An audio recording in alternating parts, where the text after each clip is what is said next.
देखिए, अमेठी की जनता के साथ हमारा पुराना रिश्ता है और ये एक राजनीतिक रिश्ता नहीं है। ये एक श्रद्धा का रिश्ता है, प्रेम समर्पण का रिश्ता है। आपको ठीक से सुनाई दे रहा है या उस माइक पे जाऊं? यहाँ आवाज ठीक से आ रही है? नहीं आ रही? उधर से ज्यादा सही आएगी, इधर से ही ठीक है। ठीक है, थोड़ा आस्ते बोल रही हूँ इसलिए जोर लगा के बोलूंगी। सुनिए, पुराना रिश्ता है हमारा और आपके बीच। ये राजनीतिक रिश्ता नहीं है, ये प्रेम और श्रद्धा का रिश्ता है। आपने निभाया, हमने भी निभाया। हाँ, इसमें कई बार बीच में कठिनाइयां आई। कभी आपने निर्णय लिया, जैसे पिछली बार आपने मेरे भाई साहब राहुल जी को हराया। ये आपका निर्णय था। हमारे मन में जनता हमेशा सर्वोपरि रहती है, इसलिए जो भी आपका निर्णय रहा उसको हम प्रेम से और श्रद्धा से स्वीकार करते हैं। लेकिन ये रिश्ता नहीं टूटता। आपने भैया को हराया, 2 साल बाद कोरोना हुआ। कोरोना में मोदी जी की सरकार ने अचानक लॉकडाउन कराया, सब दुकानें बंद कर दी, सब ट्रेनें बंद हो गई, सब बसें बंद हो गई। मुझे याद है उस दिन जब शाम को पूरे देश भर में लॉकडाउन का वो टीवी पे मोदी जी आए और उन्होंने बोला कल से सब कुछ बंद। कुछ ही घंटों बाद मेरे बड़े भाई राहुल जी का फोन आया और उन्होंने कहा, देखो इन्होंने तो लॉकडाउन कर लिया है, सारे साधन बंद हो गए हैं। अमेठी के बहुत लोग पलायन करके जाते हैं, कुछ मुंबई में होंगे, दिल्ली में होंगे, हैदराबाद में होंगे, अलग अलग प्रदेशों में होंगे। और उन्होंने मुझे निर्देश दिया कि प्रियंका, जहां जहां है उन्हें ढूंढो और घर पहुंचा दो। तो हमने एक हेल्पलाइन जारी की और हमने कहा कि यूपी के, अमेठी के, रायबरेली के जितने भी लोग हैं इस नंबर को फोन करें।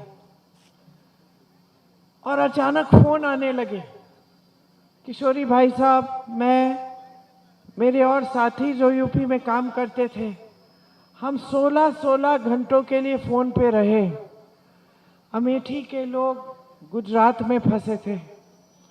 एक लड़के ने मुझे फोन किया, रोने लग गया जब मेरी आवाज सुनी और मैंने उसको कहा कि मैं राहुल भैया की बहन हूं और मैं मदद करूंगी। रोने लग गया, कहा दीदी हम मर जाएंगे, हमारे पास कुछ नहीं है, कल तक खाना भी नहीं बचा, हम 16-17 लोग हैं यहाँ फंसे हुए हैं, डर लग रहा है।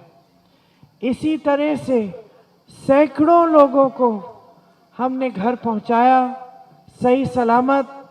ट्रेन की यात्रा से, ट्रेन का इंतजाम किया, गुजरात से, बिहार से, अन्य जगहों से बस साधन, जो भी जीप भेजी और हम लोगों को घर ले आए। तो ये राजनीति का रिश्ता नहीं था। आपने तो सांसदी हरा दी थी, भैया आपके सांसद ही नहीं थे, लेकिन भैया के दिल में सबसे पहले आपके लिए चिंता थी। पिछले चुनाव में हमारे बारे में, हमारे परिवार के बारे में बहुत झूठ फैलाए गए। आपको कैसी कैसी चीजें कही कि हम यहाँ आपकी जमीन लूट रहे थे, हम यहाँ पैसे लूटने के लिए आए। ऐसे ऐसे झूठ जो शायद ही इस अमेठी की धरती पर पहले आपने सुने हो, क्योंकि ये धरती वैसी धरती थी जिसमें एक अलग तरह की राजनीति चलती थी। मेरे पिताजी जब यहाँ आए, जल्द ही प्रधानमंत्री बने। उनकी माताजी शहीद हुई, 4 साल बाद आपके सांसद थे, प्रधानमंत्री बन गए। और प्रधानमंत्री होते हुए आपके घर घर में आए, आपकी समस्याओं को पूछने आए, आपसे डांट भी खाई, आपके सामने झुके और एक ऐसा रिश्ता उन्होंने शुरू किया जो एकदम श्रद्धा से भरा हुआ था। तो आपके सामने झूठ बोलने का, आपको गुमराह करने का, आपको धर्म के नाम पर, भगवान के नाम पर आपसे वोट लेने का तो सोचा ही नहीं था। हम सोच भी नहीं सकते थे कि हम अमेठी आएंगे और जनता को गुमराह करेंगे, फुसलाएंगे और उस आधार पे हम वोट लेंगे। हमारे पिताजी के बाद माताजी आई। माताजी भी वही श्रद्धा लाई। अपने शहीद पति के जो सपने थे अपने संसदीय क्षेत्र के लिए, वो पूरा करने के लिए आई। भाई आए, भाई ने भी यही शपथ ली थी अंदर अंदर अपने दिल में कि पिताजी का क्षेत्र है, पिताजी इस देश के लिए शहीद हुए, हमें उनका काम जारी रखना है, उनके सपने साकार करने हैं। तो हमारे मन में ये बात आ भी नहीं सकती थी कि हम कहीं आपको झूठ बोलें, कि हम किसी भी अलग मुद्दे पर आपसे वोट मांगे। हमारा धर्म ये था, कर्तव्य ये था कि हम काम करें और काम के आधार पर ही आपसे वोट मांगा, काम के आधार पर ही आपसे समर्थन मांगा, काम के आधार पर ही हमारा रिश्ता जुड़ा आपसे। फिर एक प्रत्याशी आई भाजपा से पिछले चुनाव में, या शायद उससे पहले वाले चुनाव में आई, 14 में आई थी, 14 में आई, फिर 19 में आई। और ये झूठ बोलने का सिलसिला, जनता को गुमराह करने का सिलसिला शुरू हुआ। मेरी बहनें आपके घरों में आई, आपके साथ दुर्दुरिया किया, आपसे वचन लगवाया, भगवान के नाम कहा, वचन दो भगवान को कि भाजपा को वोट देंगी, क्योंकि कांग्रेस धर्म की विरोधी पार्टी है। जो पार्टी महात्मा गांधी ने बनाई, जो ऐसे महात्मा थे कि जब उनको गोली लगी तब उनके मुंह से हे राम शब्द निकले, ऐसे महात्मा थे कि दुनिया में उन्होंने ये आंदोलन शुरू किया, देश में, दुनिया में मशहूर हुआ उनका आंदोलन, जो सत्य और अहिंसा पर, भगवत गीता की सीख पर आधारित था। हमारी पार्टी धर्म की विरोधी कैसे हो सकती है? हमने तो हमेशा धर्म ही निभाया है, सत्य के पथ पर चले हैं। राजीव जी ने हमेशा आपको सच बोला, सोनिया जी ने सच बोला, जो काम कर सकती थी वो किया, जो नहीं कर सकती थी उसका वादा नहीं किया। तमाम उद्योग लगे, सड़कें बनी, बिजली की सुविधा जहाँ जहाँ आई, पानी की सुविधा जहाँ जहाँ आई। ये जो आज बड़ी बड़ी सड़कें अमेठी को लखनऊ से जोड़ती हैं, रायबरेली से जोड़ती हैं, पूरी देश से जोड़ती हैं, वो उस समय नहीं थी, ऊसड़ जमीन थी। मुझे याद है जब मैं बचपन में आई, सफेद सफेद जमीन दिखती थी, बुजुर्गों को याद होगा। मैं पिताजी से पूछती थी कि पिताजी ये सफेद क्यों हो रही है जमीन? वो कहते थे कि इसमें नमक बहुत है, ऊसड़ है, उपजाऊ जमीन नहीं है। आज हर जगह आपको हरियाली दिखती है। जो नौजवान है उनको मालूम नहीं होगा, अपने आप नहीं आई ये हरियाली।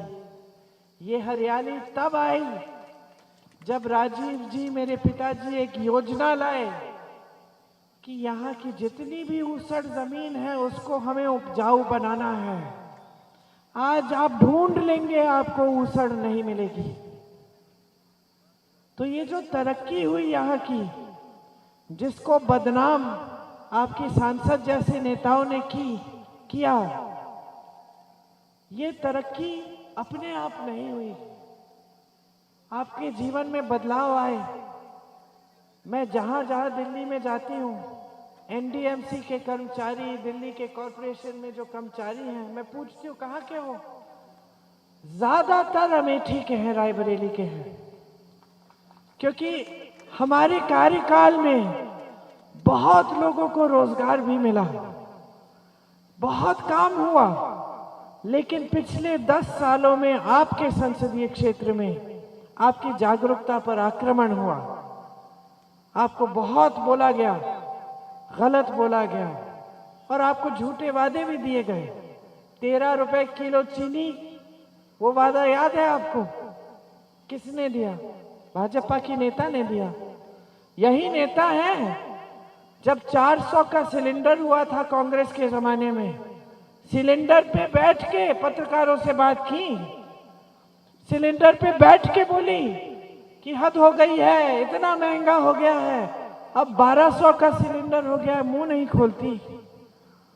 ये वही है जो महिलाओं के अत्याचार के बारे में बात करती थी और आज हाथरस की महिला के साथ अत्याचार होता है, इनकी पार्टी अत्याचारियों की मदद करती है।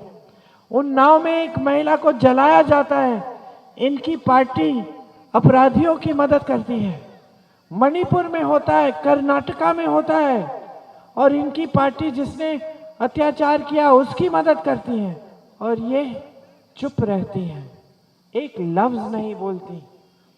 पहचान लीजिए कैसी राजनीति चल रही है आप पिछले 5 सालों से आपके क्षेत्र में। मेरी बहनें, आप यहां बैठी हैं, महंगाई का सामना कौन करता है? सबसे ज्यादा महिलाएं करती हैं। दुकान जाती हैं, कुछ खरीद नहीं पाती, आधा सामान छोड़ के आ जाती हैं, सोचती है कि कोई बात नहीं, बाद में खरीद लेंगे। काम करती हैं, मेहनत करती हैं आपसे ज्यादा, क्योंकि आप मेहनत करते हो, लेकिन आराम भी होता है जब घर जाते हो, क्योंकि महिला है, घर जाती है।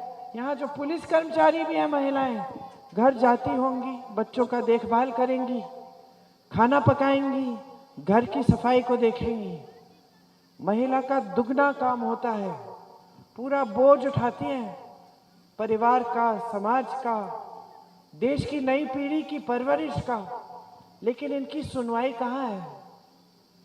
आज महंगाई से जूझ रही हैं। 1200 का सिलेंडर, मिट्टी की तेल, चीनी नहीं मिलता, सब महंगा हो गया है। सब्जी महंगी, आटा महंगा, दाल महंगा, सब कुछ महंगा हो गया है, सस्ता कुछ नहीं रहा। 50 क्या, मिलती ही नहीं है। वहां मैं रायबरेली में कह रही थी, दीदी मिलती थोड़ी है चीनी। आप सांसद तक पहुंच जाएं, वही बड़ी बात होगी, बात करना छोड़िए। आपके सांसद प्रधानमंत्री होते थे, आपको पहुंचना नहीं पड़ता था, वो पहुंच जाते थे आपके बीच। आपके सांसद प्रधानमंत्री होते थे, खुद गाड़ी चला के आपके घरों में आकर सर झुका के आपसे बात करते थे। आपके सांसद प्रधानमंत्री थे, कभी अहंकार नहीं दिखाते थे। आपके घरों में आते थे, आप डांट देते थे कि भैया प्यार तो बहुत करते हैं आपसे, आपने बिजली का खंभा लगाया, इसमें तार नहीं लगाया, वोट नहीं देंगे। याद है आपको? जो बुजुर्ग बैठे हैं, मैं छोटी बच्ची थी, पिताजी को डांट पड़ रही है, मैं तो घबरा जाती थी। मैं सोचती थी कि पिताजी कहाँ, मैं डरती थी जब वो नाराज होते थे और कोई डांट रहा है। पिताजी हंस के बोलते थे कि अरे ये तो मेरा कर्तव्य है, सुनना मेरा कर्तव्य है। और मैं खुश हूँ कि अमेठी की जनता जागरूक है, कि अमेठी की जनता सवाल उठाती है, जवाब मांगती है, विकास मांगती है। ये था रिश्ता आपके बीच में।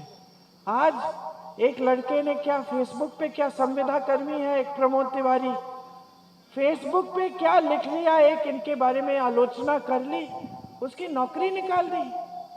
पिता बीमार है, इलाज नहीं हो रहा है, और क्योंकि उसने एक आलोचना कर ली, उसको नौकरी से निकाल दिया।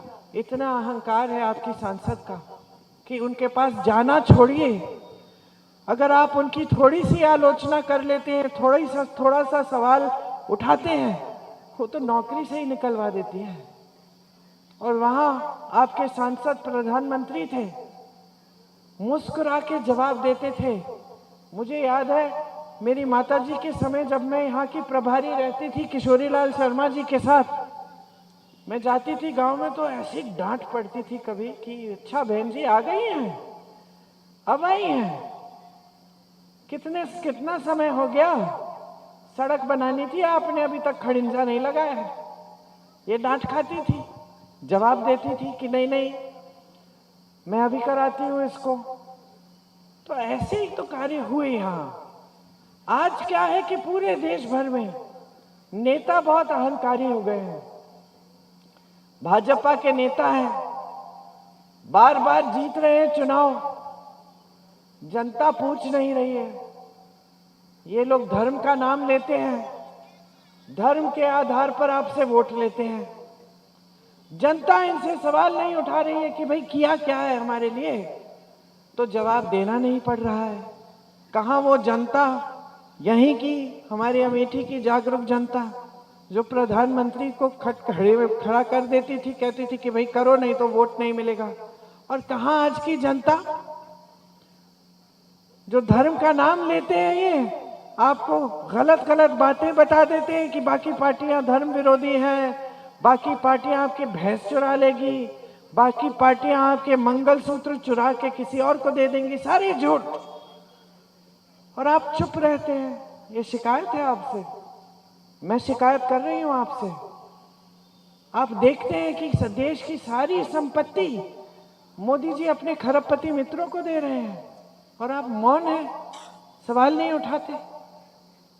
सारी संपत्ति उठा के देश के कोयले के खदान, देश की बिजली, देश के बंदरगाह, देश के हवाई अड्डे, देश की बड़ी बड़ी कंपनियां जिससे आपको नौकरी मिलती थी, रोजगार मिलता था, सब बड़े बड़े खरबपतियों को दे दिए।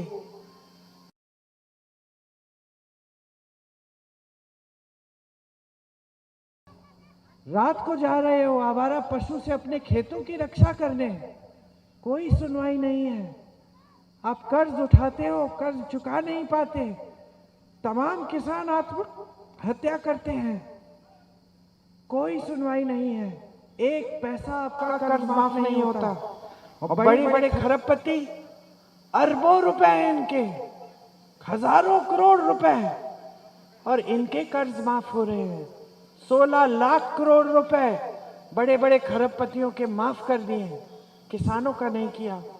बड़े बड़े सेठों के साथ दिखते हैं ये नेता, हमेशा साफ सुथरे, ऐसे लगता है कि कभी धूल देखी ही नहीं है, किसी के खेत में गए नहीं है, किसी के घर में घुसे नहीं है, साफ सुथरे लगते हैं ऐसे, बिल्कुल पता नहीं मोदी जी तो चमकते हैं। और जब देखो महलों में, बड़ी बड़ी इमारतों के अंदर, कभी इनको किसी किसान के घर में देखा है? कभी किसी के गरीब के घर में देखा है? वाराणसी के सांसद हैं राजीव जी, जैसे आते थे जब प्रधानमंत्री थे, घरों में जाकर आपके साथ चाय पीते थे, समस्याओं को समझते थे। एक बार मोदी जी 10 सालों में किसी के घर गए अपने संसदीय क्षेत्र में? नहीं गए। गरीबों के मसीहा हैं ये, एक शिकन नहीं है। मेरे पिताजी घर आते थे, मैं रोती थी उनको देख के, रोना आता था। 12-12, 14-14 घंटे यात्रा करके आप सबसे मिलके घर आते थे। लोग उनको खींचते थे, यूं पकड़ते थे, उनके हाथ यहां यहां तक घाव होते थे, निशान होते थे नाखूनों के, उंगलियों के, क्योंकि लोग प्यार से छूते थे, थके हुए लगते थे, खड़ा नहीं हुआ जाता था। पिछला आखिरी बार यहां रायबरेली में जब मैंने देखा उनको, किशोरी आप भी थे शायद, हम उनके साथ गए थे प्रचार के लिए। इतना काम कर रहे थे कि थक गए थे, एकदम थकावट दिख रही थी, लेकिन रुके नहीं। कुर्ता साफ नहीं होता था कभी, धूल से भरा होता था, बाल धूल से भरे हुए। ये थे प्रधानमंत्री। और सिर्फ राजीव जी नहीं, सिर्फ राजीव जी या मेरे परिवार के सदस्य नहीं, बड़े बड़े प्रधानमंत्री रहे, वाजपेयी जी, सभ्य इंसान थे। कभी आपके सामने आकर ऐसी अजीब सी बातें नहीं की जैसे नरेंद्र मोदी जी करते हैं। और इनकी जवाबदेही खत्म कर दिया आपने। इनको ये नहीं लगता कि जनता के सामने 10 साल बाद चुनाव के समय आए हैं, जनता को कम से कम हम ये तो बता दें कि काम क्या किया है। हम ये तो बता दें कि अगले 5 सालों में क्या योजना है जनता के लिए। इतना भी आदर नहीं है जनता के लिए, सब अहंकार ही अहंकार है, सत्ता, शोहरत, शान, बस यही है। और कांग्रेस पार्टी, आपके सामने हम जितने भी कांग्रेस के नेता हैं, सब सिर्फ एक बात कर रहे हैं कि हम इस देश की संपत्ति वापस आपके हाथों में डालना चाहते हैं। जो हो रहा है आपके साथ वो गलत हो रहा है, वो अन्याय है। जब ये लोग संविधान को बदलने की बात करते हैं, आपके अधिकारों को छीनने की बात करते हैं, आपके आरक्षण को छीनने की बात करते हैं, गलत हो रहा है आपके साथ, अन्याय हो रहा है आपके साथ। जब किसान अपना पेट नहीं भर सकता, खेती में सुबह शाम काम कर रहा है, लेकिन उसकी मेहनत पूरी नहीं हो रही है, ये अन्याय है आपके साथ। जब मेरी बहनें 2 दिहाड़ी नहीं मिलती तो खाना नहीं खाती हैं, ये अन्याय है आपके साथ। जब नौजवान खड़ा है, शिक्षित है, माता पिता ने सब कुछ किया पढ़ाने के लिए, पेपर देता है, पेपर लीक होता है, नौकरी नहीं मिलती, रोजगार पैदा नहीं करते यहाँ सरकार, ये अन्याय है आपके साथ। तो हमने इस अन्याय को दुरुस्त करने के लिए, आपको न्याय दिलवाने के लिए एक न्याय पत्र की घोषणा की है। क्या है वो न्याय पत्र? सुन लीजिए ध्यान से। मेरी बहनें, गरीब परिवारों की सबसे बड़ी महिला के खाते में हर महीने 8,500 रुपए सरकार देगी। 1 साल में 1 लाख रुपए मिलेंगे हर गरीब परिवार की महिला को, बड़ी महिला को 1 साल में 1 लाख रुपए। अब आप कहोगे कि अच्छा, आप भी घोषणाएं करती हैं, चली जाती हैं, हमें क्या मालूम। तो मेरा जवाब ये है, इसका प्रमाण कांग्रेस की प्रदेश सरकारें हैं। तेलंगाना में, कर्नाटका में कांग्रेस की प्रदेश सरकार आज के दिन हर गरीब परिवार की महिला, सबसे बड़ी महिला के खाते में 2-2 हजार रुपए डाल रही है। कर्नाटका में महिलाएं फ्री घूमती हैं, बस में तीर्थ यात्रा पे जा रही हैं। तो प्रमाण है, करके दिखा रहे हैं। हम एक और योजना लाएंगे, 25 लाख तक जितनी भी स्वास्थ्य सेवाएं हैं आपके लिए मुफ्त होंगी। मतलब 25 लाख रुपए तक जितना भी इलाज कराना है कराओ, सरकार पैसा देगी, क्योंकि आपका पैसा है, आपकी संपत्ति है, सरकार देगी। ये भी हमने करके दिखाया राजस्थान में। राजस्थान में ये लागू किया। राजस्थान में ऐसे ऐसे लोग हैं जिनके बड़े बड़े ऑपरेशन, हार्ट के ऑपरेशन, दिमाग के ऑपरेशन हो चुके हैं और उनको 1 पैसा नहीं देना पड़ा। आजकल अमेठी में पूर्व मुख्यमंत्री जी घूम रहे हैं राजस्थान के, वो बताएंगे।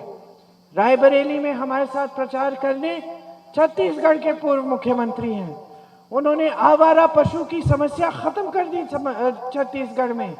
गौशालाओं को मजबूत बनाया, महिलाओं को गौशालाओं में रोजगार दिया, जनता से गोबर खरीदा ताकि आवारा पशु को रखने से जनता को आपत्ति ना हो, समस्या ही खत्म हो गई। वहां के गौशाला यहाँ के गौशालाओं की तरह नहीं है, पानी है, चारा है, छप्पर है, सब कुछ है। और वहां से आमदनी भी बन रही थी महिलाओं की, 60-70 हजार की आमदनी, कम आमदनी नहीं। तो समस्याओं को सुलझाने के लिए नियत चाहिए। तो तीसरी बात हम कह रहे हैं कि जो स्नातक पास नवयुवक हैं, उन सबको हम नौकरी का अधिकार दे रहे हैं। आपको भोजन का अधिकार दिया कांग्रेस पार्टी ने। आजकल मोदी जी 5 किलो राशन पकड़ा देते हैं आपको, उस पे अपनी फोटो छपवा के कहते हैं कि मोदी ने भेजा है। ये मोदी का एहसान है आप पे, मोदी जी का एहसान नहीं है। ये अधिकार है आपका कानूनी। ये कानून कांग्रेस ने बनाया था, कांग्रेस ने भोजन अधिकार का कानून बनाया था। आपकी सांसद सोनिया गांधी ने बनवाया था, ताकि कोई भी सरकार आए हमारे बाद, कानूनी अधिकार बन गया था आपका, आपको ये राशन का बोरा देना ही पड़ेगा। इसीलिए मोदी जी दे रहे हैं, मजबूर हैं हमारे कानून से। हमने रोजगार का अधिकार दिया, जिसके तहत मनरेगा है आपके गांव में, और आपको 100 दिन का रोजगार पक्का मिला, मतलब 100 दिन का न्यूनतम आपको रोजगार मिला गांव में। मनरेगा से सुविधा हुई कि नहीं हुई? हुई ना। आपको मालूम है कि जब मोदी जी आए थे, पहली बार प्रधानमंत्री बने, उसको बंद करना चाह रहे थे, मजबूरी से उसे खुला रखा, उसे कायम रखा। मनरेगा जैसे हम शहरों में आपको रोजगार का अधिकार देना चाहते हैं, तो जैसे गांव में मनरेगा है, शहरी मनरेगा बनेगा। उसी तरह से जो मैं कह रही थी, जो नौजवान हैं, जो स्नातक पास हैं, जिन्हें शिक्षित किया है माता पिता ने मेहनत करके, उनके लिए एक अप्रेंटिसशिप का प्रोग्राम आएगा, जिससे पहली नौकरी पक्की और उससे 1 लाख रुपए सालाना नौजवानों को मिलेंगे। खेती के सामान से जीएसटी हटाई जाएगी, सारे खेती के सामान सस्ते किए जाएंगे, कर्ज माफी का स्थायी आयोग बनेगा, ताकि जब आपको कर्ज से राहत चाहिए आप उस आयोग में जा सकते हैं, आपकी सुविधा होगी। आज जब आपका खेत में आपका नुकसान होता है तो भुगतान नहीं मिलता। हम कानून लाएंगे कि 30 दिन के अंदर अंदर पूरा भुगतान मिलेगा आपको। तो ये तमाम स्कीमें हैं जिनको हम गारंटी बोलते हैं, क्योंकि कुछ तो हम आपका अधिकार बना देंगे और कुछ हम गारंटी देंगे कि जैसी हमारी सरकार आएगी हम करके दिखाएंगे। भैया आज भाषण में कह रहे थे, रायबरेली आए थे आपके पूर्व सांसद राहुल जी, वो कह रहे थे कि 15 अगस्त तक अगर हमारी सरकार आएगी, 15 अगस्त तक, इसी साल के 15 अगस्त तक ये जो नौकरियां हैं ये देना शुरू करेंगे। जो 30 लाख खाली पद पड़े हैं जिन्हें मोदी जी ने भरा नहीं है, उनको भर के दिखाएंगे। तो ये सब काम हम करना चाहते हैं आपके लिए। और दिल से एक बात बताती हूँ, आप अमेठी की जनता है, परिवार समान है। आपके लिए तो दरवाजे हमेशा खुले रहे और खुले रहेंगे, चाहे आप चाहें हमें ना चाहें। लेकिन दिल से मैं एक बात कहना चाहती हूँ, मेरे लिए ये पवित्र भूमि है, मेरे पिता की कर्म भूमि है। मेरे पिता शहीद हुए इस देश के लिए। मैं 19 साल की थी, वो मात्र 46 साल के थे जब उन्होंने जान दे दी देश के लिए। इस पवित्र जमीन पर इस तरह की राजनीति मत लाओ, झूठों की राजनीति, इस तरह की राजनीति जिसके नेता चीखते चिल्लाते हैं, झूठ बोलते हैं, आपको गुमराह करते हैं, मत लाओ। यहां सभ्य राजनीति को रहने दो। चाहे आप हमें चुने, कल किसी और को चुने, किसी और को नेता बनाए, लेकिन सभ्यता होनी चाहिए। और एक चीज होनी चाहिए उस नेता में, जनता के प्रति श्रद्धा होनी चाहिए।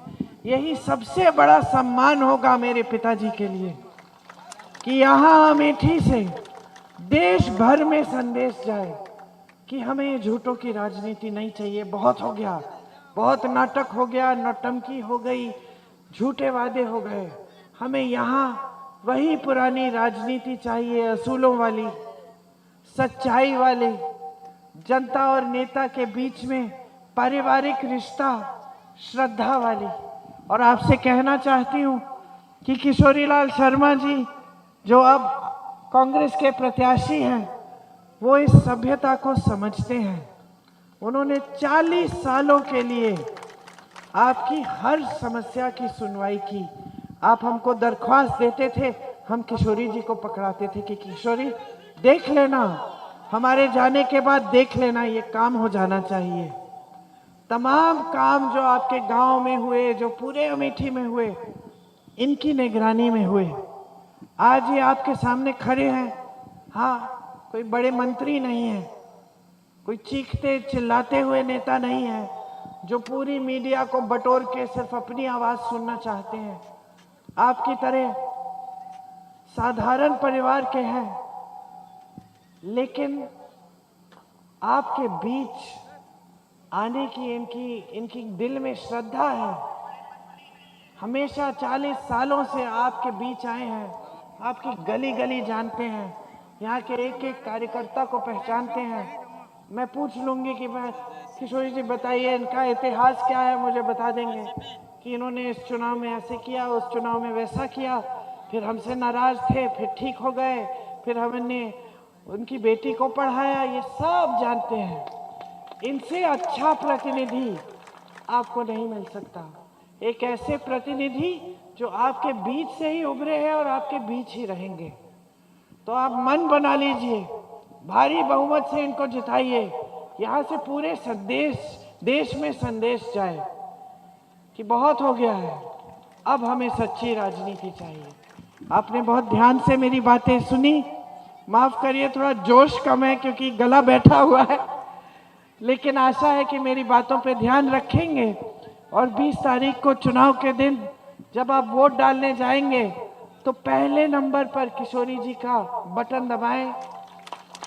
देखिए पर्चा निकलता है, पर्चे पे भी पंजा होना चाहिए और जो आवाज आती है बटन दबाने पर वो आवाज जरूर सुनाई देनी चाहिए। तो ठहरिए, बटन दबाइए, आवाज सुनिए और फिर पर्चे पे देखिए कि उस पे भी पंजा होना चाहिए। बहुत बहुत धन्यवाद। जय हिंद।